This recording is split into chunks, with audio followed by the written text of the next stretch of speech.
Just আগের যে ক্লাসটা আমরা আলোচনা করছিলাম ফিজিক্যাল ইকুইলিব্রিয়া বা ভৌত সাম্যাবস্থা নিয়ে, খেয়াল পড়ছে যেটুকু, তাতে করে আমরা আগের দিন ক্লসিয়াস ক্ল্যাপেরন ইকুয়েশন ডিরাইভ করেছিলাম এবং সেই ইকুয়েশনকে কাজে লাগিয়ে আমরা কোনো একটা তরল পদার্থের নির্দিষ্ট তাপমাত্রায় বাষ্পচাপ কত হতে পারে সেটা ক্যালকুলেশন করেছিলাম। সিম্পল ম্যাথমেটিক্যাল ক্যালকুলেশন লাস্ট ক্লাসে আমরা করেছিলাম।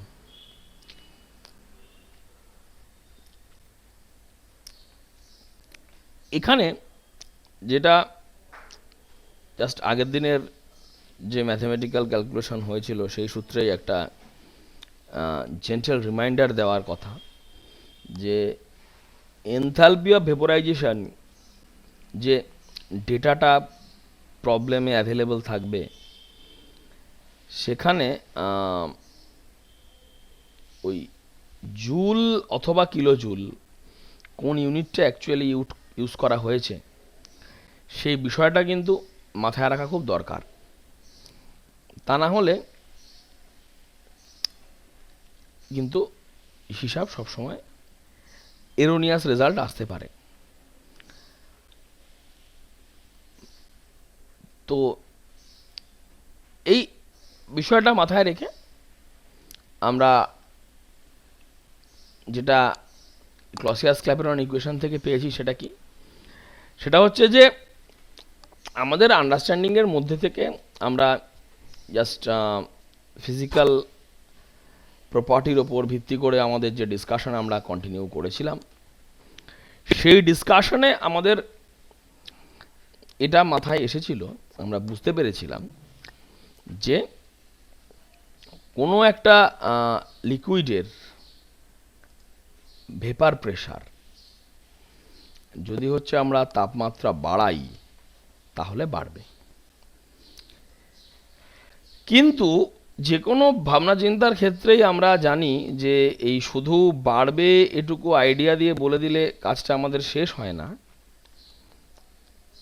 তার একটা কোয়ান্টিটেটিভ ক্যালকুলেশন লাগে। অর্থাৎ টেম্পারেচার কতটা বাড়লে ভেপার প্রেশার কতটা বাড়বে। জলের ক্ষেত্রে যা বাড়বে মিথানলের জন্য কি তাই বাড়বে, বেঞ্জিনের জন্য কি তাই বাড়বে। এই ভাবনা চিন্তাগুলো আমাদের স্পেসিফিক গুণগত ধারণার পাশাপাশি পরিমাণগত বা কোয়ান্টিটেটিভ অ্যাপ্রোচেও দিতে হয়। এবং সেই quantitative dependence of vapour pressure of liquid on temperature is calculated by Clausius Clapeyron equation. দুটো প্রবলেম জাস্ট চেক করার জন্য, কঠিন কিচ্ছু না, জাস্ট ফর্মুলা ইউজ করে হবে। এবারে আমরা এতক্ষণ যে আইডিয়াটা চলছিল আমাদের ভেপোরাইজেশন, ভেপার প্রেশার, এটা একটা জিনিস খুব স্পষ্ট করে বুঝে নেওয়ার, যে আমাদের যে আন্ডারস্ট্যান্ডিংটা ছিল অন ভেপোরাইজেশন, অন ইভ্যাপোরেশন, তার চাইতে আমাদের আজকের যে প্রথম ভাবনা চিন্তা আমরা শুরু করছি যে বিষয়টা নিয়ে, বয়েলিং, এটা কেন আলাদা, এটা কিভাবে আলাদা, এটা আমাদের প্রথম বুঝতে হবে। The difference between evaporation and boiling. একদম প্রথমেই যেটা আমাদের বুঝে নেওয়ার বিষয়, যে আমরা এই আগে যে আলোচনাটা চলছিল ক্লসিয়াস ক্ল্যাপেরন ইকুয়েশন, আমরা ডেল্টা জি নিয়ে আলোচনা করছিলাম। সেখানে liquid and vapour, this two phases, liquid and vapour, this two phases were in equilibrium. Liquid থেকে ভেপারে যেমন যাচ্ছিল তেমনই একই হারে, একই সংখ্যায়, একই অণুর সংখ্যায়, একই মোল নাম্বারে গ্যাস থেকে তরলেও কিন্তু ফিরে আসছিল। বয়েলিং ইভ্যাপোরেশনের চাইতে আলাদা এই কারণে, ইভ্যাপোরেশনে সমস্ত বিষয়টার মধ্যেই যেরকম একটা reversible nature through out the transformation maintained হয়েছে, বয়েলিংয়ে কোথাও একটু ব্যাপারটা ইউনিডিরেকশনাল বা ইররিভার্সিবল হয়ে যাওয়ার টেন্ডেন্সি লক্ষ্য করা যাবে। এতক্ষণ অবধি আমরা ধরা যাক যে কোনো একটা লিকুইড, আমাদের সবার জানা লিকুইড জল নিয়ে কথা বলি। যখন আলোচনা হচ্ছিল জল তরল থেকে বাষ্প হবে, আমরা একটা ধারণা পেয়েছিলাম স্ফুটনাঙ্ক সম্বন্ধে।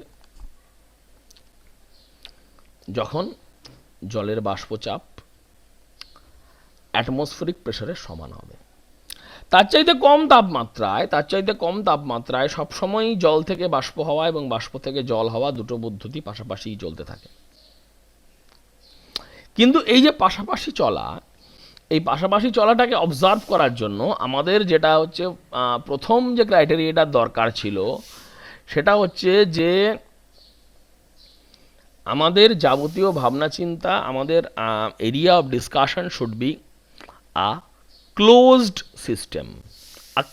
সিস্টেম, যেখানে বাইরে থেকে তাপ আসতেও পারে, বেরিয়েও যেতে পারে, কিন্তু কোনোভাবেই সিস্টেম এবং সারাউন্ডিংয়ের মধ্যে কোনো মাস এক্সচেঞ্জ হওয়ার জায়গা নেই। That is a close system.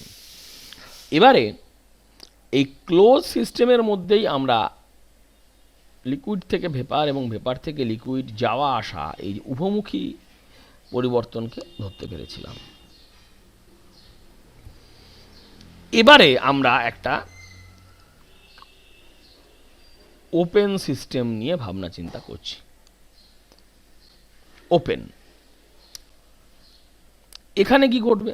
এখানে যখন আমরা জল নিয়ে যদি ওপেন সিস্টেমে কাজ করি এবং সেটাকে 100 ডিগ্রি সেলসিয়াসে পৌঁছয় আর এক্সটার্নাল প্রেশার যদি 1 অ্যাটমসফিয়ার হয়, ভেপোরাইজেশন শুরু হবে।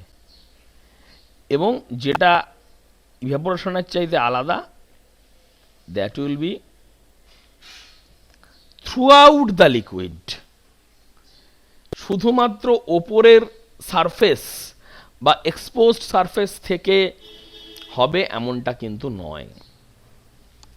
এন্টায়ার লিকুইড থেকে ভেপোরাইজেশন উইল স্টার্ট, এবং এই এন্টায়ার লিকুইড থেকে ভেপোরাইজেশন স্টার্ট হয় বলেই এটা আমাদের একটা কমন অবজারভেশন যে whenever we are heating a liquid around the boiling temperature, আমরা কি দেখতে পাবো?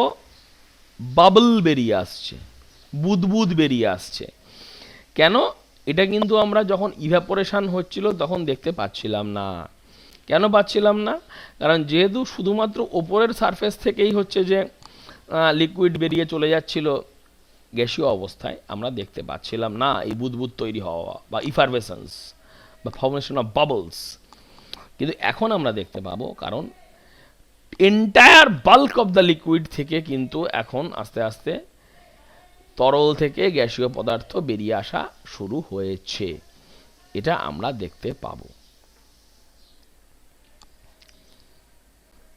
এবারে যে বাষ্প তৈরি হয়েছে সেই বাষ্পটা বায়ুমণ্ডলীয় চাপকে সরিয়ে দিয়ে নিজের জায়গা করে নিতে পারে।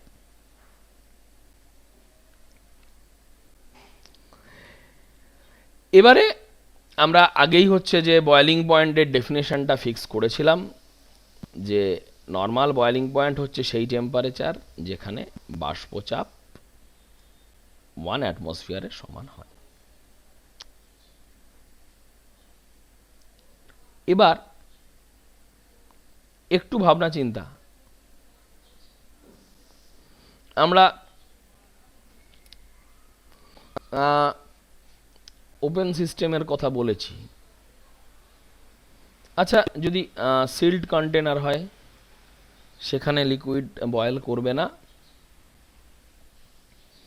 যদি সিল্ড কন্টেনার হয়, সিল্ড কন্টেনার হওয়া মানেই যেটা হচ্ছে, যেটা আমরা বুঝতেই পারছি, যে সিল্ড কন্টেনার হওয়া মানেই কন্টেনারের মধ্যে যে ভেপার প্রেশার, সেই ভেপার প্রেশার বা কন্টেনারের মধ্যেকার যে প্রেশার, সেটা কিন্তু 1 অ্যাটমসফেরিক প্রেশারের চাইতে বেশি হবে।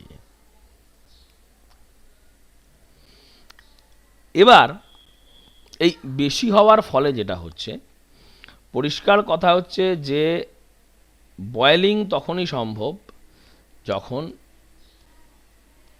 ভেপার প্রেশার বা বাষ্পচাপ তার যে বায়ুমণ্ডলীয় চাপ বা বাহ্যিক চাপ যেটা তরলের ওপর আছে, সেটাকে ওভারকাম করতে পারছে। আমরা আমাদের ভূগোলের ধারণা দিয়ে এটা জানি, পড়েছি আমরা, যে আমরা সমুদ্রপৃষ্ঠ থেকে যত ওপরে উঠতে থাকি তত আমাদের বায়ুমণ্ডলীয় চাপ হ্রাস পায়,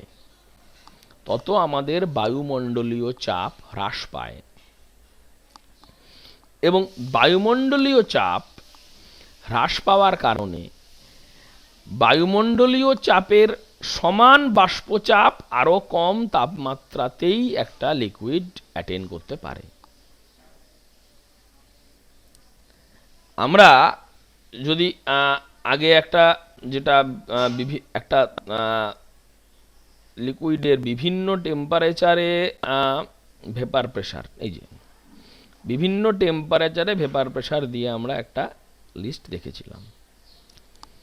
এবারে কথাটা হচ্ছে যে জলের বয়েলিং পয়েন্ট 100 ডিগ্রি তখনই বলা যাবে যখন বায়ুমণ্ডলীয় চাপটা হচ্ছে 760 টর। এবার যদি এটা তার চাইতে কম হলে সেই বায়ুমণ্ডলীয় চাপের সমান বাষ্পচাপ 100 ডিগ্রির চাইতে কম তাপমাত্রাতেই জল পৌঁছে যাবে, এবং সেখানেই হচ্ছে কিন্তু তখন তাহলে বয়েলিং শুরু হবে। আমরা বিষয়টা পড়েছি। একটা ছোট্ট ইনফরমেশন, যে মাউন্ট এভারেস্ট সামিট, সেখানে বায়ুমণ্ডলীয় চাপ এতটা কম, আর সেই কারণে বয়েলিং পয়েন্টও এতটা কম। যাই হোক, যে কোশ্চেনটাই ছিলাম আমরা, can a liquid boil in a sealed container? বলো, এটা ভাবতে হবে আমাদের কি হবে।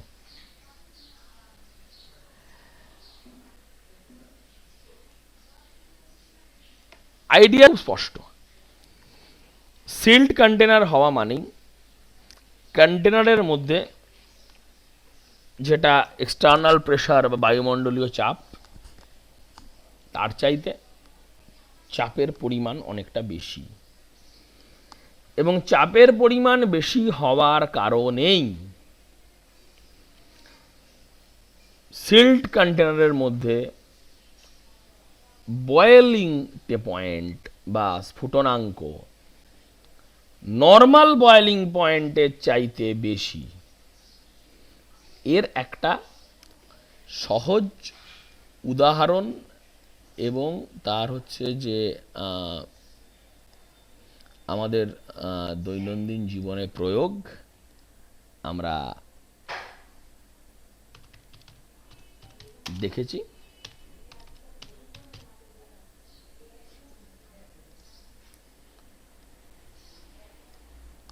সবাই জানে, বিস্তারিত আলোচনায় আর ঢুকবো না, এটা আমরা স্কুল থেকেই পড়ছি দেখছি।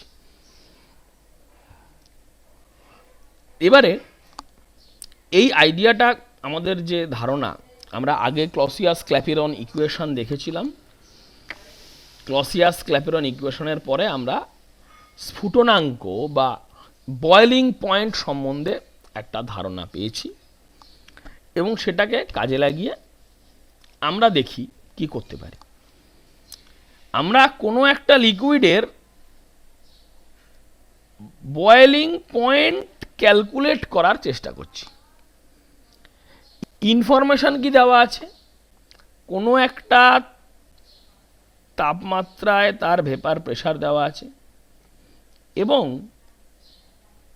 তার বাষ্পীভবনে যে এনথ্যালপির পরিবর্তন হয়, বাষ্পীভবনে যে এনথ্যালপির পরিবর্তন হয় সেটা দেওয়া আছে। এই এনথ্যালপি পরিবর্তন বাষ্পীভবনের, এটাও কিন্তু আমরা আগে যখন পড়তে গিয়ে পড়েছিলাম, যেটাকে আমরা বলেছিলাম এই যে এই জিনিসটা, যেটা এটার সম্বন্ধে আমরা আগে একটা রকম কিন্তু পড়েছিলাম, যদি আমাদের খেয়াল থাকে। আগে পড়েছিলাম বলতে, তখন আমরা এটাকে এনথ্যালপি অফ ভেপোরাইজেশন বলতাম না,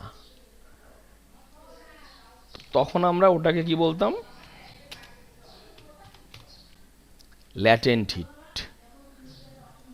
পুরনো ভাবনা চিন্তা নেড়েচেড়ে দেখলেই বোঝা যাবে, যেটাকে বলতাম ল্যাটেন্ট হিট, সেটা আসলে এই এনথ্যালপি অফ ভেপোরাইজেশন। যাক, এবার আমাদের যেটা ভাবনা চিন্তার জায়গা ছিল চলে আসি। এবারে বয়েলিং পয়েন্ট ইথানলের বার করতে হবে, ভালো কথা। এবার ইথানলের বয়েলিং পয়েন্ট বার করতে গেলে আমরা তো ক্লসিয়াস ক্ল্যাপিরন ইকুয়েশন দেখেছি, সেই ইকুয়েশন দিয়ে আমরা এগোবো। এবারে যেটা আগের দিনই বলছিলাম, আমাদের কিছু অ্যান্টিসিপেশন থাকে। কীরকম অ্যান্টিসিপেশন? আমরা যদি একটু ভাবার চেষ্টা করি, যে ইথানল মলিকুলে একটা হাইড্রোজেন আছে যেটা অক্সিজেন অ্যাটমের সাথে অ্যাটাচড। ইথানল মলিকুলে অনেক হাইড্রোজেন আছে, সব হাইড্রোজেন দিয়ে হাইড্রোজেন বন্ডিং হয় না। দিস ওয়ান, এই হাইড্রোজেনটা অক্সিজেনের সাথে অ্যাটাচড, এবং এ হাইড্রোজেন বন্ডিং করতে পারে। তবে পাশাপাশি অনেকগুলো ইথানল মলিকুলের মধ্যে হাইড্রোজেন বন্ডিং করার সময় এই যে অংশটা CH3CH2, যেটা আমাদের আন্ডারস্ট্যান্ডিং থেকে আমরা জানি যে এটা হাইড্রোফোবিক, এক্সটেন্সিভ হাইড্রোজেন বন্ডিং তৈরি করার ক্ষেত্রে এই বাল্কি ইথাইল গ্রুপটা কিছুটা হলেও বাধা দেবে। যেই বাধা জলে থাকে না, জল, ওখানে হাইড্রোজেন থাকে দুটো, এবং হাইড্রোজেন ছাড়া হাইড্রোজেন বন্ডিংয়ে বাধা দেওয়ার মতো কেউ থাকে না। তাতে কি সুবিধা হয়? তাতে সুবিধা হয় যে জলের অণুর মধ্যে এক্সটেন্সিভ হাইড্রোজেন বন্ডিং তৈরি হয়, ইন্টারমলিকুলার হাইড্রোজেন বন্ডিং, যেটা ইথানলের ক্ষেত্রে সম্ভব না। তাহলে আমাদের কি অ্যান্টিসিপেশন যে ইথানলের বয়েলিং পয়েন্ট মনে হচ্ছে জলের চাইতে কমই হবে, যদিও মলিকুলার ওয়েট বেশি। বারবার বলছি, হাইড্রোজেন বন্ডিং বা ডাইপোল ডাইপোল ইন্টারাকশান এই সমস্ত কোনো গল্প যদি না থাকে, এই ধরনের কোনো কিছুর যদি সম্ভাবনা না থাকে, সেই সময়ে কালে দাঁড়িয়ে তখন কিন্তু আমরা শুধুমাত্র কার মলিকুলার ওয়েট বেশি এবং তার ভ্যান্ডার ওয়ালস ফোর্স কীরকম, এই জিনিস নিয়ে ভেবেচিন্তে কাজ করব। কিন্তু যখন আমাদের হাইড্রোজেন বন্ডিং হওয়ার অপশান কোনো মলিকুলের ক্ষেত্রে আছে, তখন কিন্তু সেই হাইড্রোজেন বন্ডিংয়ের কতটা এক্সটেনশন, কতটা মাত্রা, সেই দিয়েই আমাদের বয়েলিং পয়েন্ট সংক্রান্ত ভাবনা চিন্তাগুলো করতে হবে। অর্থাৎ আমরা বুঝতে পারলাম যে ইথানলের বয়েলিং পয়েন্ট যেটা আমরা বার করতে বসেছি এই অঙ্কে, আমরা এটুকু বুঝেছি যে জলের চাইতে একটু কম হবে। এবারে আমরা যদি বারবার বলছি এই দিস অ্যান্টিসিপেশন পার্ট, এটা কিন্তু পরীক্ষার হলে লেখার জন্য নয়, এটা পরীক্ষার সময় আমরা লিখব না, ঠিক আছে? পরীক্ষার হলে আমরা আমাদের প্ল্যান থেকে শুরু করব। ক্লসিয়াস-ক্ল্যাপেরন ইকুয়েশন দেব, দিয়ে ভেপার প্রেশার বার করব, একটা স্পেসিফিক টেম্পারেচারে ভেপার প্রেশার দেওয়া আছে, দিস ওয়ান ইজ গিভেন। আমরা কি বার করব? আমরা বার করব যে কোন টেম্পারেচারে গিয়ে এই ভেপার প্রেশার যেটা, সেটা 1 অ্যাটমসফেরিক প্রেশারের সমান হবে। Is a plan. This anticipation part, এটা একদমই নিজস্ব আন্ডারস্ট্যান্ডিংয়ের জন্য তৈরি করা। অ্যান্ড ইট মে হ্যাপেন যে আমরা যেটা অ্যান্টিসিপেট করলাম সেই অ্যান্টিসিপেশনটা অঙ্কের রেজাল্টের পরে দেখলাম মিলল না। এটা কখনো গ্যারেন্টি দিয়ে বলে দেওয়া যাবে না যে অ্যান্টিসিপেশনটা মিলল না মানে হচ্ছে যে ভুল হয়ে গেছে, তা নয়। আমি যদি একটা কিছু অ্যান্টিসিপেট করি এবং আমার রেজাল্ট বেরোনোর পর, ফাইনাল রেজাল্ট বেরোনোর পর আমি যদি সেই অ্যান্টিসিপেশনের সাথে না মেলে, that will only give me a warning bell or a bell for a scrutiny, যে আচ্ছা তাহলে যেটা ভেবেছিলাম সেটা হচ্ছে না, মিলছে না ভাবনা চিন্তার সাথে। তার পরিষ্কার তাহলে দুটো অপশান হতে পারে, যেটা এত কথাগুলো বলা, যা এটা তো মানে এই চ্যাপ্টার বলে না, যে কোনো ধরনের নিউমেরিক্যাল প্রবলেম বারবার বলছি যে this is the reason why the numerical problems in chemistry are different from pure mathematical problems which you solve in mathematics.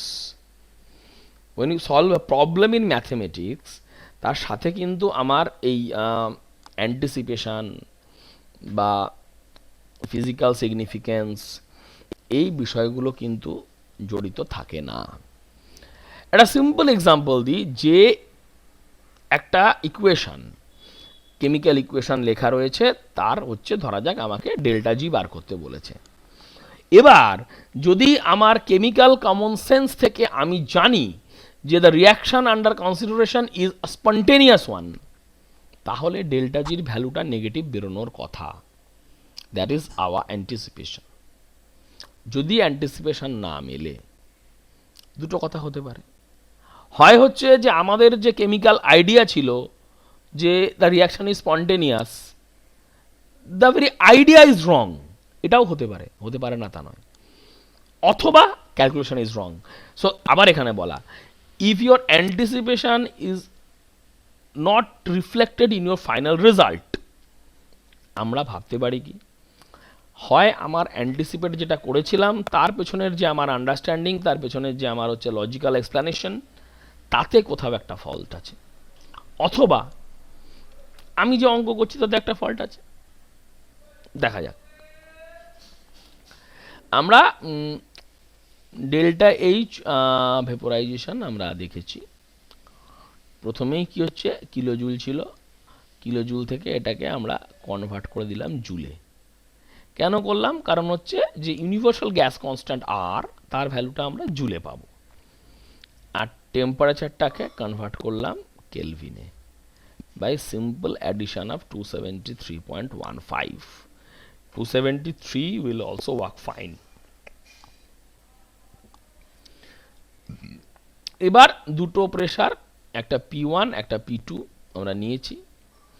ইকুয়েশনটাকে সাজিয়ে গুছিয়ে নিয়ে, কারণ এখানে আমাদের যেহেতু হচ্ছে যে T1টাই বার করতে হবে, T2 is given, সাজিয়ে গুছিয়ে নিয়ে কাজটা করে দিয়েছি। জাস্ট একবার চেক করো।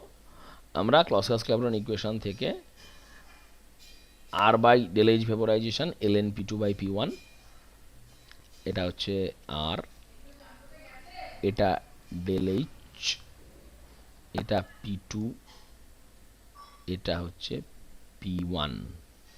P1 হচ্ছে তাহলে আমার atmospheric pressure, this is P1।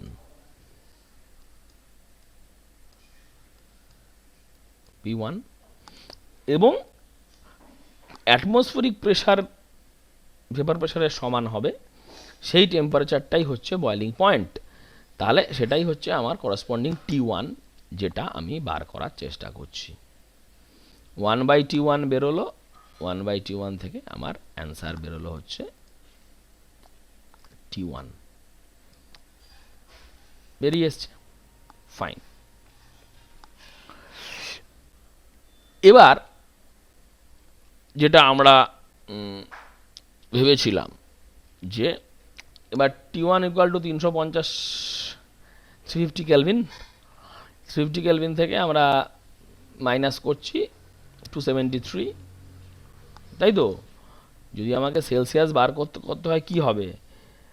350 minus 273 equals to 77। দেখো আমরা কিন্তু এখানে বলছি 273 দিয়ে চালিয়ে দিয়েছি, 0.15 এগোয়নি, ফাইন, চাপের কিছু নেই, বেরিয়ে এলো 77। গুগল করে দেখা তথ্য, মানে গুগল করে দেখা তথ্য মানে আমরা তো অঙ্ক করতে বসে সবসময় হচ্ছে ইথানল নিয়ে বয়েল করতে বসবো না, সেটা এক্সপেরিমেন্ট করেই যেটা লেখা আছে গুগল করে জানা তথ্য বা হচ্ছে বই থেকে পাওয়া তথ্য, 78 ডিগ্রি সেলসিয়াস। তাহলে আমাদের অ্যান্টিসিপেশন যা ছিল জলের চেয়ে কম হবে, তাই হয়েছে, ভালো কথা। এবারে এরার একটা এসছে, এরারের দেখো 77 আমরা বেরিয়ে পেয়েছি, 78 হওয়ার কথা ছিল।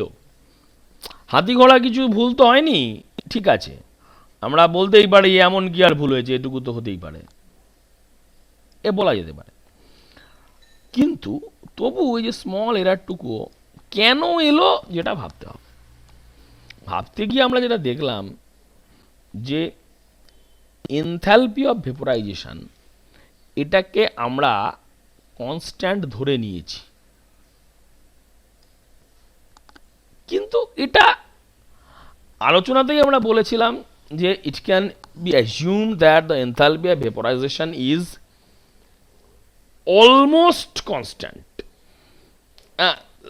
Clear difference between constant and almost constant, এটা অলমোস্ট কনস্ট্যান্ট, কনস্ট্যান্ট নয়।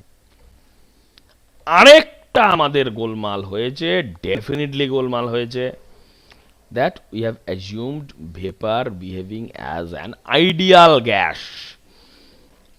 আগে আমরা আইডিয়াল গ্যাস সংক্রান্ত আলোচনাতে এটা বারবার বলেছি যে আইডিয়াল গ্যাসের একটা মজা হচ্ছে, আইডিয়াল গ্যাস এমন গ্যাস যেই গ্যাস নিয়ে আলোচনা করতে বসলে আমাদের সব সময় গ্যাসের মধ্যেই থেকে যেতে হবে। আইডিয়াল গ্যাস নিয়ে আলোচনা করতে বসবো যখন, তখন হচ্ছে গ্যাসকে ঠান্ডা করলে তরল হয়, গ্যাসকে চাপ দিলে তরল হয়, এই সব আন্ডারস্ট্যান্ডিংগুলো একদম মাথার বাইরে বার করে দিয়ে আইডিয়াল গ্যাস নিয়ে পড়তে বসতে হবে। কিন্তু আমরা এখানে আবার কি নিয়ে আলোচনা করেছি? Ethanol vapour.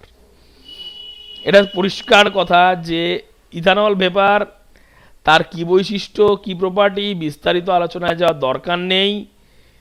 What ever it is not ideal, it's a real gas molecule ethanol vapour, এবং তার কিছু রিয়েল ইমপ্লিকেশনস আছে।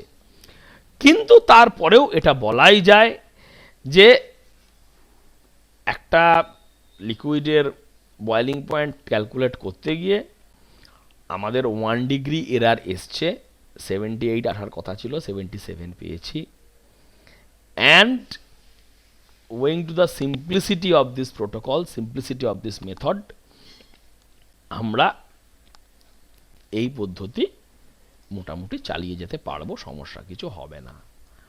দুটো problem, self test, you can check করে দেখার চেষ্টা করো, সব সমস্যার কিছু নেই, হয়ে যাচ্ছে।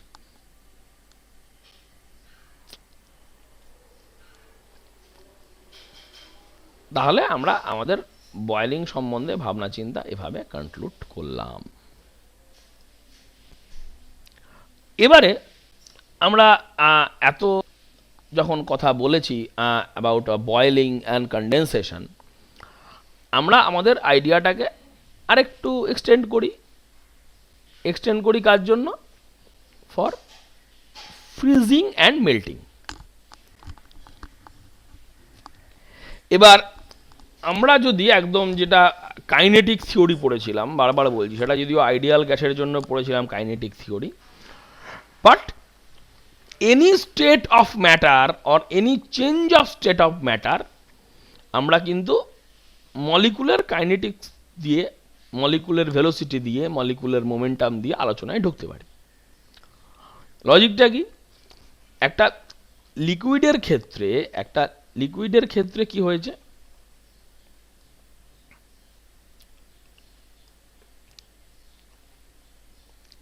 একটা লিকুইডের ক্ষেত্রে যেটা ঘটেছে সেটা হচ্ছে যে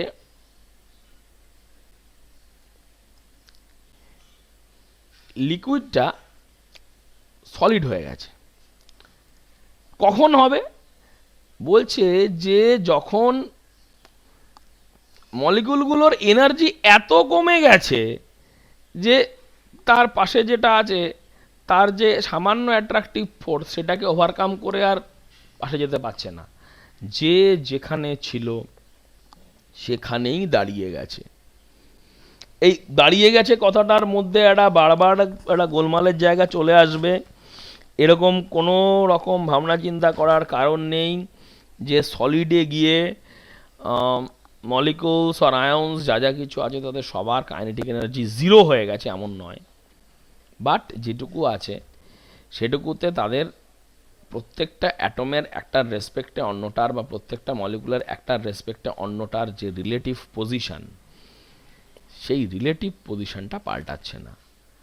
মলিকুলস ক্যান ভাইব্রেট, কিন্তু অ্যাভারেজ পজিশনটা চেঞ্জ হচ্ছে না। এবার আমরা জানি যে ফ্রিজিং টেম্পারেচার কাকে বলবো? বয়েলিং টেম্পারেচারের মতনই, যেখানে সলিড আর লিকুইড ফেজ ডাইনামিক ইকুইলিব্রিয়ামে আছে, where the solid and liquid phase are in dynamic equilibrium. Pressure যদি আমরা পাল্টাই, বারবার বলছি, বয়েলিং পয়েন্টের ক্ষেত্রে আমরা যেহেতু হচ্ছে গ্যাস নিয়ে ভাবনা চিন্তা করেছিলাম, গ্যাস নিয়ে ভাবনা চিন্তা করতে গেলে বয়েলিং পয়েন্টের বিস্তর এদিক ওদিক হবে, কারণ ওখানে প্রেসারের ভূমিকা বেশি থাকবে। এখানে যেহেতু হচ্ছে আলোচনা করছি আমরা সলিড এবং লিকুইড তাদের ইকুইলিব্রিয়াম নিয়ে, এবং সলিড এবং লিকুইড কোনোটার ওপরেই প্রেসারের তেমন প্রভাব নেই যেমন গ্যাসের ওপর আছে, কাজেই স্লাইডলি চেঞ্জ হবে। এবার অনেক সময় কি দেখা যায় যে ওই যেটা আমরা ফ্রিজিং পয়েন্ট বলে বলেছি, সেই ফ্রিজিং পয়েন্টের নিচে না নামালে কিন্তু ফ্রিজ করে না, অনেক সময়ই হয়। আর সেই অবস্থায় থাকা লিকুইডটাকে বলবে সুপার কুলড, ঠিক আছে? আর নর্মাল মেল্টিং পয়েন্ট কি? নর্মাল মেল্টিং পয়েন্ট হচ্ছে যে 1 অ্যাটমসফিয়ার প্রেসারে যেটা মেল্ট করে যাবে। আর এই মেল্টিং টেম্পারেচার আর ফ্রিজিং টেম্পারেচার এ দুটো সেম। আবার বলছি, melting temperature, freezing temperature, melting temperature of solid, freezing temperature of liquid same. এখানে একটা জিনিস মাথায় রাখার বিষয়, একটা সলিড বা লিকুইড সেটা যদি একটা পিওর কম্পোনেন্ট হয়, পিওর কম্পোনেন্ট, এলিমেন্ট হওয়ার দরকার নেই, এলিমেন্ট হোক বা কম্পাউন্ড হোক, যদি একটা কম্পোনেন্ট হয়, এই melting temperature, freezing temperature same হবে, এর গল্প ঠিক আছে।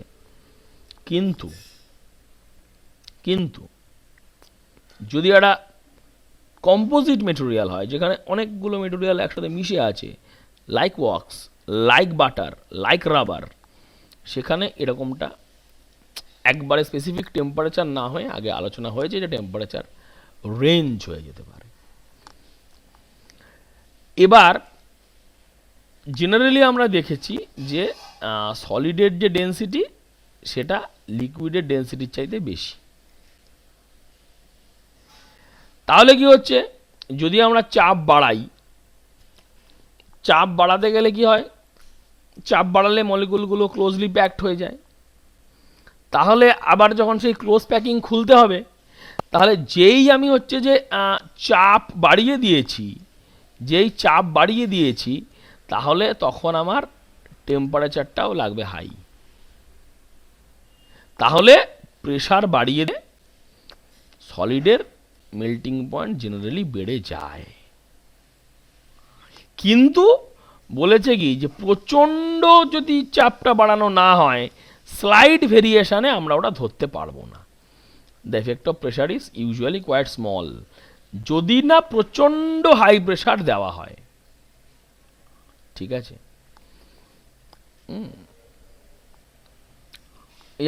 যেমন আয়রনের ক্ষেত্রে এক্সাম্পল হচ্ছে যে 1800 কেলভিন ফর 1 অ্যাটমসফিয়ার যদি 1000 টাইমস বাড়িয়ে দেওয়া হয় প্রেশার, দেখা যাবে যে মেল্টিং পয়েন্টটা হচ্ছে যে ওই কয়েক ডিগ্রি বেড়েছে মাত্র। মানে পরিষ্কার কথা হচ্ছে যে আমার ওই 1 অ্যাটমসফিয়ার থেকে 2 অ্যাটমসফিয়ার হলে আমার হচ্ছে যে মেল্টিং পয়েন্ট কত হবে, ওই 1800 কেলভিনই থাকবে। 1000 টাইমস প্রেশার বাড়ালে হয়তো কয়েক ডিগ্রি এদিক ওদিক হবে। কাজেই সেটা নিয়ে আমরা খুব বেশি ভাববো না।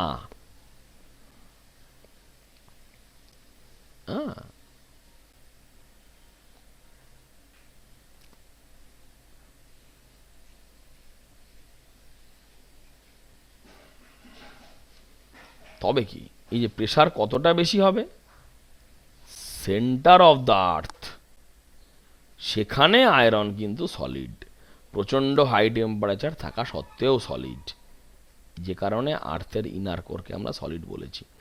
যে ওই পরিমাণ প্রেশারের ফলে খুব বেশি টেম্পারেচার হওয়া সত্ত্বেও আয়রন মেল্ট করেনি। এত কিছুর পরে আমরা একটা আলাদা করে জিনিস পড়ব জলের জন্য। জলের গল্পটা একটু অন্যরকম। কি অন্যরকম না, জেনারেলি যেটা হচ্ছে আমরা বলেছিলাম যে মেল্টিং পয়েন্ট হচ্ছে প্রেশার বাড়ালে লিকুইডের বেড়ে যায়। জলের ক্ষেত্রে গল্পটা উল্টো, এর মেল্টিং পয়েন্ট প্রেশার বাড়ালে ডিক্রিজ করে। কেন ডিক্রিজ করে? কারণ জলের হচ্ছে একটা বৈশিষ্ট্য আছে যে লিকুইড থেকে সলিড যখন হয় তখন সবার ডেন্সিটি বাড়লেও জলের ক্ষেত্রে ডেন্সিটি কমে। কেন কমে? কেন কমে বলছে যে আমরা যদি এই ছবিটা আরও ভালো করে দেখি, এই ছবিটা ভালো করে দেখলেই আমরা বুঝতে পারবো যে প্রত্যেকটা এগুলো হচ্ছে অক্সিজেন অ্যাটম আর এই দুটো হচ্ছে হাইড্রোজেন অ্যাটম। এবারে যেটা আমাদের আন্ডারস্ট্যান্ডিংয়ের মধ্যে আছে, প্রত্যেকটা জলের অণু তার পাশে থাকা তার পাশে থাকা 4টে করে অণুর সাথে হাইড্রোজেন বন্ডিং করেছে এবং তাদের মধ্যে একটা হেক্সাগোনাল অ্যারেঞ্জমেন্ট তৈরি হয়েছে অফ দ্য মলিকুলস। এবং এই প্রত্যেকটা অণুর যে হাইড্রোজেন বন্ডিংয়ের পসিবিলিটি, এই হাইড্রোজেনের বন্ডিংটাকে এনশিওর করতে গিয়ে যেটা করা হয়েছে, লিকুইডের ক্ষেত্রে জলের মলিকুলগুলো যত কাছাকাছি গায়ের ওপর বসেছিল, এবারে প্রত্যেকটার সঙ্গে প্রত্যেকটার হাইড্রোজেন বন্ডিং থাকবে সলিডে, সেটা করতে গিয়ে যেটা হয়েছে, লিকুইডে যত কাছাকাছি ছিল সলিডে তার চাইতে হচ্ছে যে মলিকুলগুলো দূরে দূরে। সেই কারণে জলের ক্ষেত্রে গল্পটা উল্টো হয়েছে। সে কারণেই জলের ক্ষেত্রে মেল্টিং পয়েন্ট প্রেশার যদি বাড়ানো হয় তাহলে কমে যাবে। Melting point of ice decreases as the pressure is increased. এটা উল্টো আছে, বারবার মনে রাখার। এটা হচ্ছে anomalous expansion. And of course this anomalous expansion plays a very crucial role in aquatic life at the Arctic and Antarctic regions. এই অবধি আমাদের আজকের আন্ডারস্ট্যান্ডিং থাকলো। আমরা মেল্টিং, বয়েলিং, ফ্রিজিং, কন্ডেনসেশন এই বিষয়গুলো নিয়ে ভাবনা চিন্তা করলাম। এবারে আমাদের পরবর্তী ক্লাসে আমরা এই 3 রকমের ফেজ, সলিড, লিকুইড, গ্যাস, এবং যদি কারো জন্য অন্য আরও কিছু আসতে পারে, সেটাকে মাথায় রেখে আমরা চর্চা এগোবো নিয়ে ফেজ ডায়াগ্রামের জন্য। পরের ক্লাসে আমরা ফেজ ডায়াগ্রাম নিয়ে চর্চায় থাকব। আজকের আলোচনা এ পর্যন্তই। আশা করি এই ক্লাস তোমাদের ভালো লাগছে। এই সময়ে বাড়িতে থাকো, পড়াশোনা করতে থাকো।